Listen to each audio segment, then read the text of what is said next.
Olá, meus queridos amigos, família amada de Deus, que prazer imenso estarmos juntos mais uma vez.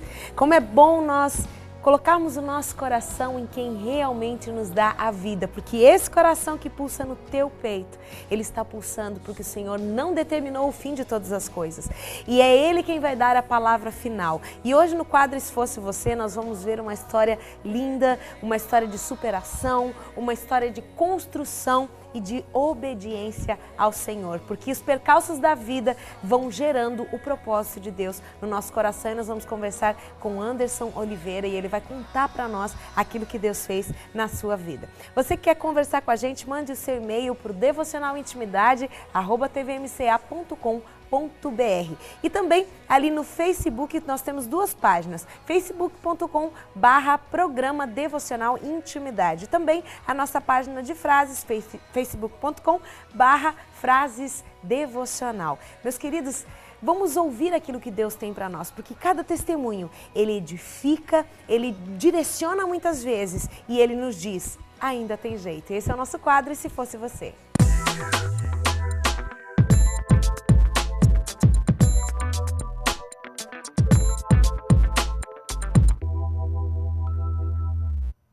Seja bem-vindo ao nosso Devocional Intimidade. Nós vamos conversar agora com Anderson Oliveira. Querido irmão em Cristo, que bom ter você aqui junto com a gente. O prazer é todo meu, né, de estar aqui, ter a oportunidade de estar contando um pouquinho daquilo que o Senhor tem feito na minha vida. Eu tenho certeza de que vai fazer bem mais, mas a gente está aí. Glória a Deus, né? Como é bom a gente ter uma história para contar, né? Algo que Deus fez na nossa vida. Porque você crê, Anderson, que é isso? O testemunho, o nosso testemunho, ele edifica a vida de outras pessoas? Acredito plenamente, porque eu mesmo sou prova viva disso. Quando eu passei assim, períodos muito difíceis da minha vida, né? Toda a experiência de outras pessoas, tanto dos meus familiares, amigos, de cultos que a gente assiste, pessoas que a gente conhece, aquilo dá força, revigora a gente. Por mais que a gente esteja prostrado, aquilo dá ânimo. Porque, querendo ou não, diante de Deus nós somos todos iguais, né? Então, se a Mônica consegue, eu também consigo. Verdade. Se Deus tende a abençoar ela, também vai me abençoar. Então, isso, né, dá fôlego. A gente Por isso que é respira. tão importante a gente realmente contar as nossas histórias, contar tanto as dificuldades que vivemos, quanto as superações que nós tivemos em Deus. E a tua história começa lá, logo aos 3 anos de idade, né? Algo Isso. muito tremendo, porque você já nasceu com uma promessa. Né? Sim. E aí você me contou aqui, eu confesso que eu fiquei impactada com essa história e você também vai ficar impactado com aquilo que Deus fez na vida do Anderson, né? Na vida da sua família, né? Na vida do pai, da mãe, através da sua vida, através do seu testemunho, e continua fazendo. Mas conta pra gente que tá todo mundo curioso para conhecer a tua história. Bom, eu não sou praticamente assim, nascido num lar cristão, né? Meu pai, quando conheceu minha mãe estava afastada dos caminhos do Senhor. E eles tiveram um relacionamento rápido, resolveram casar. E um ano depois, eu acabei nascendo. Com 3 anos de idade, como já havia, né, promessa tanto na vida da minha mãe quanto na vida do meu pai, né, porque tudo é plano de Deus, os Com dois teriam se certeza. encontrado e tudo mais. Meu pai, ele era espírita, era alcoólatra, né, ele tinha uma certa aversão ao evangelho, assim, não podia falar, que ele já ficava revoltado e tudo mais. E ele tinha um tio que toda vida que ele ia lá na casa desse tio dele, esse tio falava do evangelho para ele, falava do amor de Jesus para ele, como poderia ser mudada a vida dele com essa situação. Sempre estava sendo marcado de alguma forma. Isso. Aí, e numa certa feita, ele chegou na casa do meu tio, eu chamo ele de tio, né, querendo ou não. Né, o meu tio entregou um recado de Deus para ele, que se ele não ouvisse a voz do Senhor, Deus ia acabar tocando em alguém da família dele, naquilo que ele mais amava, na verdade. Foi essa frase que ele usou. E isso, de certa forma, né, iria mudar a vida dele. E com 3 anos de idade, meu pai me encontrou praticamente morto, né, em cima da cama. Meu pai levantou para tomar um copo d'água e quando voltou, encostou em mim na cama, eu estava gelado e ele ainda brincou com a minha mãe e disse, poxa, não cobri esse menino, ele está todo gelado. Cobre ele. Minha mãe foi cobrir, disse, Beto, o Anderson não está bem. Aí levantaram, já deu aquele alvoroço, meu pai percebeu que eu estava com uma crise convulsiva.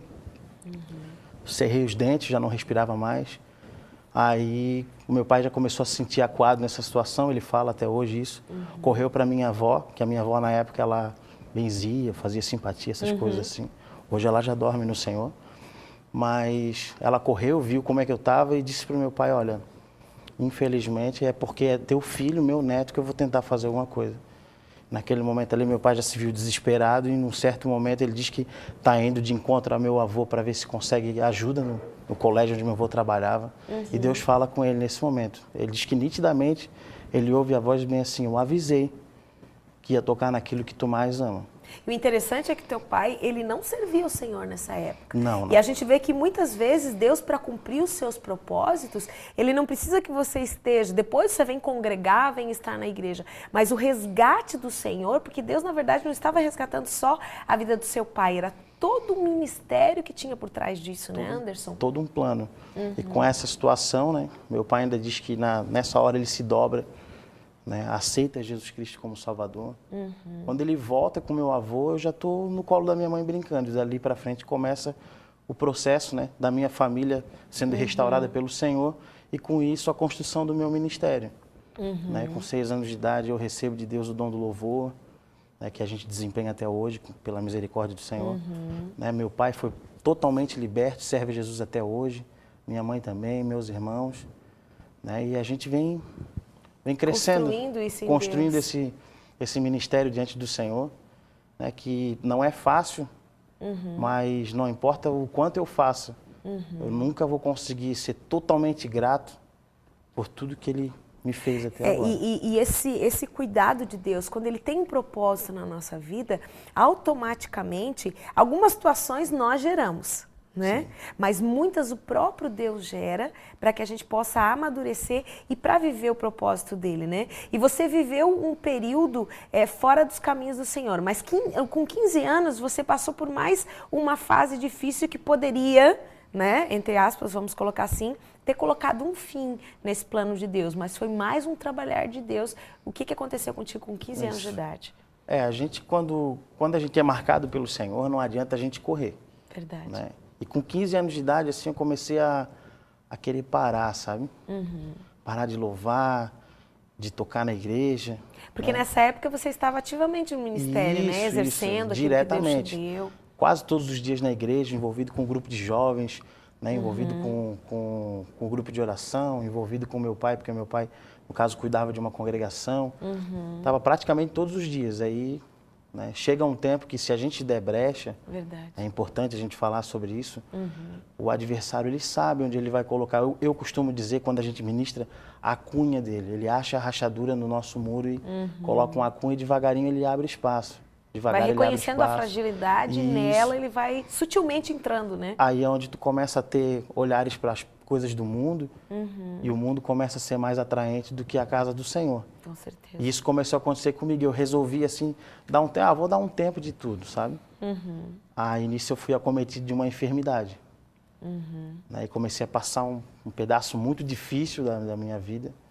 Né? Fui acometido de câncer no sangue, perdi todos os movimentos do corpo, eu só mexia o maxilar.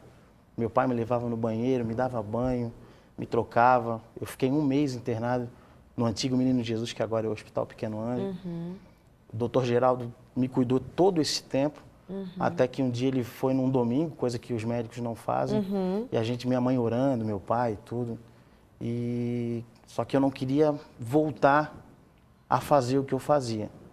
Eu sabia que, por teimosia minha, sabe, eu estava passando por aquela situação, tipo Jonas indo a caminho de Tarsis. Verdade. Sabe? Ele sabia que ele ia colocar o barco todo praticamente à deriva, ia botar fim na vida de todo mundo, mas ele forçou a viagem, ele foi. E eu estava assim, meus pais sofrendo e tudo. Passei um mês por aquilo ali, até que um dia o Senhor apertou o cinto mesmo. Aí o médico veio e disse para mim: Anderson, estou há 1 mês fazendo tratamento contigo, de 4 em 4 horas, tu toma uma dose exorbitante de bezetacil, e a inflamação não seca, não passa, está gangrenando o teu joelho. Segunda-feira eu vou te levar para Florianópolis, vamos fazer todos os exames lá. E se isso não acontecer, se não acontecer nenhuma melhoria, a gente vai ter que amputar as tuas pernas. Olha o nível, muitas vezes, que Deus tem que permitir, né? e trabalhar. E nisso, por mais... Algumas vezes, eu creio que algumas pessoas até pensam assim, isso é uma loucura. E no próximo bloco eu quero falar um pouquinho mais acerca disso com você. Mas Deus é um Deus tão ruim ao ponto de permitir uma coisa dessa. Mas se Deus não tivesse permitido que chegasse naquele estágio, hoje você não estaria vivendo a plenitude daquilo que Deus tinha. Porque aquilo sacudiu a tua história, né? Mais uma vez, né? Marcou a tua trajetória para que você pudesse... E o que eu digo que é o mais... Eu vou usar uma palavra bem simples, é o mais louco disso tudo. Porque Deus estava guardando a vida do Anderson, a vida da sua futura família e de todos aqueles que estão atrás de você no seu ministério. Você concorda com isso? Concordo porque a palavra diz que ele faz de tudo para chamar a atenção daquele que ele ama. Né? Eu usando as minhas palavras para fazer essa colocação. E eu tenho certeza de que nessa situação, nessa hora, foi uma forma de Deus chamar a minha atenção. Porque quando a gente se afasta dos caminhos do Senhor, a gente não tem mais essa visão, porque a gente está de costas para Ele. Verdade. A gente se vira de costas para o Senhor. Aí começa todo esse processo de chamar a atenção. Porque se eu estou de costas é porque aquilo já não me interessa mais. Querendo ou não, essa é a verdade. Aí Ele trata de chamar a nossa atenção. E comigo, Deus teve essa estratégia para poder me chamar de volta. Porque eu tenho certeza que se não fosse tão forte, eu, Anderson, me conhecendo do jeito que eu me conheço, né, eu tenho certeza de que eu não voltaria. Que Deus conhece o profundo e escondido. Nós, às vezes, dizemos assim, mas eu me conheço, se eu for, eu vou fazer isso, se eu passar por isso, eu vou reagir assim. Mas só na hora realmente da prova é que nós sabemos quem nós verdadeiramente somos, né? E daqui a pouquinho a gente vai conversar um pouquinho mais com o Anderson e ele vai contar o desfecho de toda essa história, porque Deus realmente continua fazendo coisas tremendas na vida dele. E com certeza, meu querido, se você ouvir a voz de Deus que está falando com você nesse momento, vai fazer nas suas também. 30 segundinhos, a gente já volta com o nosso quadro Se Fosse Você de hoje. Não chegou agora, será que o meu barco vai naufragar? O desespero bate forte no meu peito e faz meu corpo inteiro se arrepiar. Eu tenho que tomar uma atitude agora, porque o tempo passa e não vai esperar.